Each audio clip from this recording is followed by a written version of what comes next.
अब देखो ये हमारे पास है 13.2 क्वेश्चन। अब अगेन आप कहोगे कि 13.3 क्यों मिस करेंगे, वो मैं आपको फिर बताता हूँ, ठीक है। अब देखो 13.2 वो क्वेश्चन है जो एक क्विज़ में भी हमें जो है ना सर ने दिया हुआ था। इसमें वो क्या कह रहा है कि ना इन्वेस्टिंग एक्टिविटीज़ का सेक्शन बनाना है हमने, कैश फ्लो का, और सपोर्ट करना है कंप्यूटेशन सेक्शन एक बनाना है जिसमें हम लोग सपोर्ट करेंगे हमने क्या क्या कंप्यूटेशंस किए हैं, ठीक हो गया। तो अब हम बनाते हैं इन्वेस्टिंग सेक्शन। इन्वेस्टिंग सेक्शन में हमने पहले भी देखा था कि इन्वेस्टिंग सेक्शन में हमारे पास आती हैं तीन चीज़ें। पहला हमारे पास इन्वेस्टिंग सेक्शन बेसिकली हमारे पास होता है जो कि हम लोग चीज़ें इन्वेस्ट कर रहे होते हैं, फॉर एग्जांपल अपने एसेट्स में। तो पहला हमारे पास आता है मार्केटेबल सिक्योरिटीज़, फिर हमारे पास प्लांट एसेट्स, फिर हमारे पास आता है लोन्स, ठीक हो गया। अब देखो ये ऐसे बनता है cash flow from investing activities, purchase of marketable securities, ठीक है। अब पहले क्वेश्चन में हमारे पास डेबिट एंट्रीज इधर गिवन थी, क्रेडिट ऐसे गिवन थी कॉलम में। अब यहाँ पर हमारे पास ऐसे गिवन है, देखो मार्केटेबल सिक्योरिटीज़ लिखा हुआ है, डेबिट एंट्री ये है, क्रेडिट ये है। डेबिट हमारे पास होती है ख़रीदने वाली, क्रेडिट हमारे पास होती है सेल करने वाली, ठीक हो गया। अब परचेज़ ऑफ मार्केटेबल सिक्योरिटीज़ है, तो हमने परचेज़ किया मार्केटेबल सिक्योरिटीज़ को, एसेट है हमारा, तो एसेट जब बढ़ता है तो हम उसको माइनस करते हैं, ठीक हो गया। तो माइनस किया और अमाउंट ये लिखी है 75,000, तो ये 75,000 माइनस का आ गया। परचेज़ किया, फिर उसके अपोजिट एंट्री हम बनाते हैं proceed from the sales of marketable securities, मतलब कि जब हमने सेल की। अब क्रेडिट एंट्री हमारे पास सेल की हमारे पास है 90,000, लेकिन हमने यहाँ पर लिखा है 132,000, और ये क्यों लिखा है क्योंकि देखो 90,000 हमारे पास ये था, ठीक हो गया। और ऊपर लिखा है हमारे पास gain on the sales of marketable securities, तो गेन हम ऐड करते हैं, लॉस माइनस करते हैं, तो 90,000 प्लस 42,000 हमारे पास बन जाता है 132,000, जो कि हम लोग ऐड कर देंगे, ठीक हो गया। फिर हमारे पास है परचेज ऑफ प्लांट एसेट्स। अब प्लांट एसेट्स हमारे पास ये हेडिंग गिवन है, तो debit entries to plant assets हमारे पास है 196,000, ठीक है। लेकिन यहाँ पर देखो, यहाँ पर हमारे पास गिवन है, हमारे पास इन्फॉर्मेशन गिवन है। अब अगर हम लोग ये वाली इन्फॉर्मेशन पढ़े ना, except as noted in four below, payments and proceeds relating to investing transaction were made in cash. Cash को कह रहे कि चौथी स्टेटमेंट के अलावा बाकी जितनी भी हैं वो सारी जो है ना ट्रांजेक्शन्स कैश पे की गई हैं, लेकिन चौथी में कुछ डिफरेंट है। अब फोर्थ हम पढ़ के देखते हैं, purchase of new equipment during the year 196,000 were financed by paying 60,000 in cash and issuing a long term note payable for 136,000, ठीक हो गया। अब ये क्या कह रहा है कि जो हमने प्लांट और एसेट्स लिए ना है ना 196,000 के, इसमें से सिर्फ हमने 60,000 कैश दिया है और बाकी रिमेनिंग 136,000 को हमने नोट्स पेबल कर दिया, ठीक हो गया। तो हम तो बना रहे हैं कैश फ्लो स्टेटमेंट, तो हम लोग इसमें सिर्फ कैश रिलेटेड चीज़ें डालेंगे, बाकी चीज़ें इसमें हम नहीं डालेंगे, ठीक हो गया, इस वाले सेक्शन में। तो देखो यहाँ पर वो कह रहे हैं ना कि 60,000 सिर्फ हमने पे किया था कैश से, तो हम लोग लिखेंगे परचेज ऑफ प्लांट एसेट 60,000 सिर्फ लिख देंगे, ठीक हो गया। और माइनस क्यों करेंगे, क्योंकि एसेट बढ़ा है तो हम उसको माइनस कर देते हैं। पूरी वैल्यू हमने क्यों नहीं लिखी, क्योंकि पूरी में से सिर्फ हमने इतना कैश दिया था, बाकी सारा हमने उसको पेबल पे रख दिया था, ठीक हो गया, लॉन्ग टर्म पेबल। तो 60,000 हमने सिर्फ यहाँ पर लिख दिया। फिर हमारे पास है proceed from the sales of plant assets, ठीक हो गया। अब प्लांट एसेट्स है ना यहाँ पर, तो यहाँ पर हमारे पास 12,000 क्यों आया है, हालांकि हमारे पास तो यहाँ पर 120,000 लिखा हुआ था, ठीक हो गया। अब यहाँ पर अगर हमारे पास 120,000 लिखा हुआ है, हमने यहाँ पर 12,000 क्यों लिखा है, सुनो इसको मुझे ना 1 मिनट थोड़ा सा देखने दो, फिर मैं बताता हूँ। अच्छा, सो हमारे पास ये 12,000 क्यों आया, हालांकि हमारे पास यहाँ पर डेबिट एंट्री में हमारे पास 120,000 लिखा हुआ है, ठीक हो गया। तो अगर हम नीचे ये वाली स्टेटमेंट पढ़ें ना, तो यहाँ पर लिखा हुआ है कि the book value of plant assets retired during the year was 45,000, मतलब कि जब वो प्लांट एसेट रिटायर हो गए थे ना उस ईयर में, तो हमारे पास उनकी जो एंडिंग वैल्यू बच गई थी ना वो 45,000 बच गई थी, ठीक है।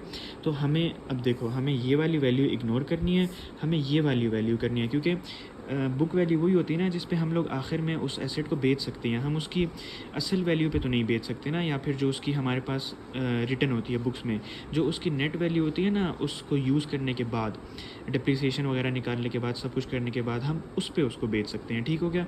तो हम कितने में बेच सकते हैं, 45,000 पे, लेकिन हम यहाँ पर 45 भी नहीं लिखेंगे, क्योंकि हम जब बेच रहे हैं तो हमें उस पर लॉस भी हुआ है 33,000 का, तो 45,000 माइनस 33,000 हम लोग करेंगे तो हमारे पास आ जाएगा 12,000, ठीक है। ये थोड़ा सा ट्रिकी पार्ट था कि plant purchase of plant assets हमारे पास हमने लिए 196,000 के, ठीक है, लेकिन उसमें से हमने सिर्फ 60,000 जो है वो कैश से पे किया, बाकी हमने उसको 136,000 का नोट पेबल बना दिया, ठीक हो गया। तो हमने कैश की अमाउंट लिखनी होती है, वो यहाँ पर आ गया। एसेट हमारे पास इंक्रीज़ हुआ है तो हम इसको कम कर देंगे, माइनस कर देंगे।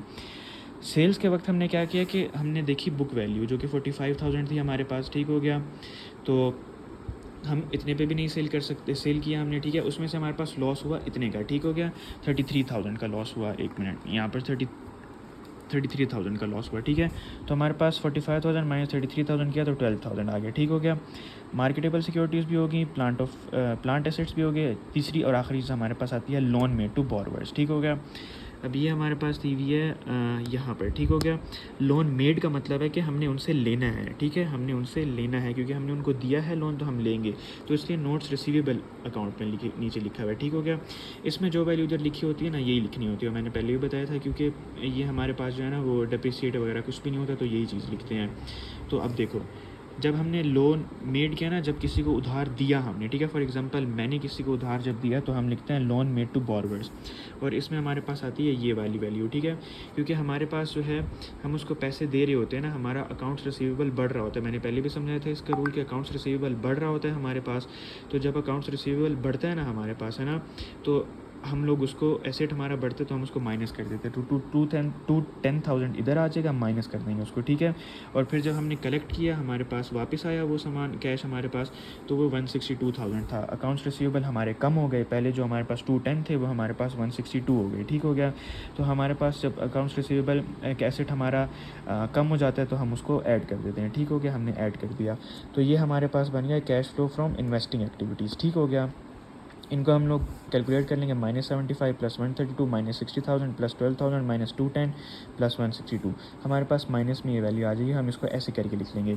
दूसरी रिक्वायरमेंट हमारे पास ये थी कि सपोर्टिंग शेड्यूल हमने बताना था कि हम कैसे इस चीज़ को सपोर्ट करें, जो कि कैश के अलग चीज़ थी और उसकी अलग थी। अब इसको हमने कैसे सपोर्ट करना है कि देखो, एक्विजिशन मतलब कि जितने में हमने इक्विपमेंट बाई किया था उसकी टोटल कॉस्ट हमारे पास थी 196,000, ठीक है, जिसमें से हमने कैश पे किया 60,000, हम कर देंगे less cash paid for equipment, 60,000 हमने लेस कर दिया, ठीक है।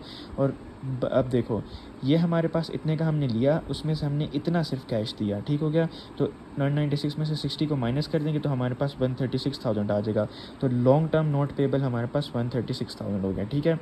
तो ये इसका सपोर्टिंग शेड्यूल आ गया कि कितना हमने कैश दिया और कितना हमारे पास पेबल बन गया, और ये हमारे पास ए पार्ट आ गया cash flow from investing activities, ठीक हो गया। अब मैं बताता हूँ कि 13.3 मैंने क्यों मिस किया है।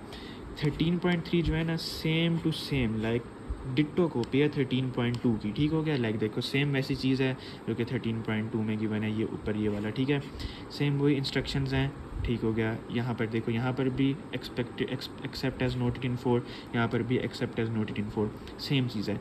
सो 13.3 ऐसा क्वेश्चन है जो आप खुद सॉल्व करोगी। मैंने आपको 13.6 करवा दिया, 13.4 भी हो गया, उसकी बेस पे हमने 13.5 भी कर लिया, 13.2 भी मैंने करवा दिया। 13.3 और 2 बिल्कुल सेम है, लाइक बिल्कुल सिर्फ वैल्यूज़ का फ़र्क है, ठीक है। तो वो आपकी प्रैक्टिस हो जाएगी। रह गया हमारे पास 13.1 क्वेश्चन जो है वो मुझे समझ नहीं आ रहा, तो मैंने CR को भी कह दिया और ख़ुद भी मैं ट्राई करूँ सर का नंबर लेने की, कि अगर ये इंपॉर्टेंट नहीं है तो इसको छोड़ देते हैं, अगर इंपॉर्टेंट है तो फिर सर को कहते हैं कोई वीडियो वगैरह कुछ भेज के समझा दें, क्योंकि ये वाला क्वेश्चन थोड़ा सा डिफ़िकल्ट है, लाइक समझ नहीं आ रहा। तो यहाँ पर हमारा 13 चैप्टर जो है वो इख्तिताम को पहुँचता है, यहाँ पर हमारा 13 चैप्टर ख़त्म हो गया, ठीक है। इसके बाद हमारे पास है 14 चैप्टर, फिर हम लोग वो आगे देखते हैं वो किस तरह करते हैं, ठीक हो गया।